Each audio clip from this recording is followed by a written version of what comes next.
And another slide showing you these fronts: subtropical fronts, subantarctic front, polar front, the location of these fronts. Okay, and they are defined by the fact that they have a frontal zones that display sharp changes in hydrographic properties over a relatively short distance. They also separate water masses of different chemical and biological properties. Okay, and there's a little sketch here, and I want to show you some examples of how can you identify these fronts. Okay, let's have a look at it. So here are some examples. Have a look at the top graph. It shows you a temperature transect over the top 400 meters of the water column. Okay, from something around 35 degrees south to 60 degrees south. So you are in the Southern Ocean, in an area where near the equator or northward you have that a warm water layer sitting near the surface, and then in the other region you actually get the upwelling of North Atlantic. Okay, and you can see now these are contours. If you draw contours, you have to use a constant contour interval, and it's 1 degree Celsius in here. And if you see a strong crowding in the horizontal direction, this is what we call a front. You can see there are many lines horizontally. Here in this around 50 degrees, this is the subantarctic front. Okay? Subantarctic, you can see that in the temperature field, and you can also, this is the convergence. You can see that it's also illustrated.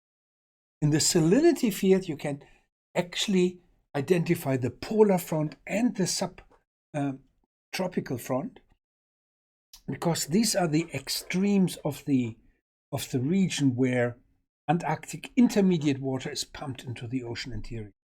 And you can see it in the salinity field. Okay, subtropical front, okay, and the polar front. Yeah, in this field.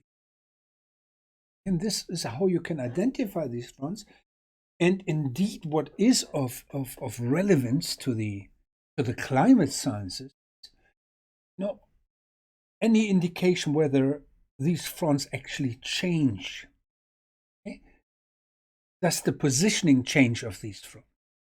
Does the downward pumping of Antarctic intermediate water change? Or which processes influence these fronts? Okay, let's have a look at that. So it's not that easy actually to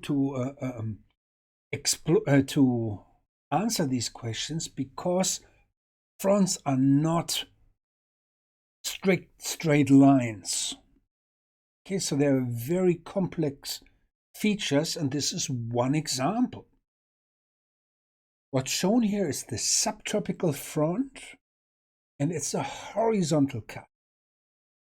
A horizontal cut, not a vertical transect. It's a horizontal distribution. And you can identify the subtropical front in terms of a specific isohaline, a salinity contour. Okay, and this is how this front looks like. And you can see it's not a straight line. It is curved, okay, very complex, and it actually has something we call meanders. If something has a curved structure, we call it a meander. All right? So it's very, very complex. So if you're in that region, you go paddling with your grandma, you have an inflatable boat, you want to actually visit the subtropical front, and you are actually end up in the wrong region, and you might be away 100 kilometers from. This is the scale. How big are these meanders? Let's have a look at this graph here.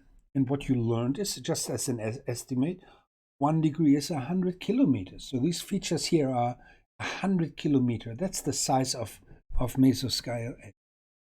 Okay, so very, very dynamic features, and they change all the time.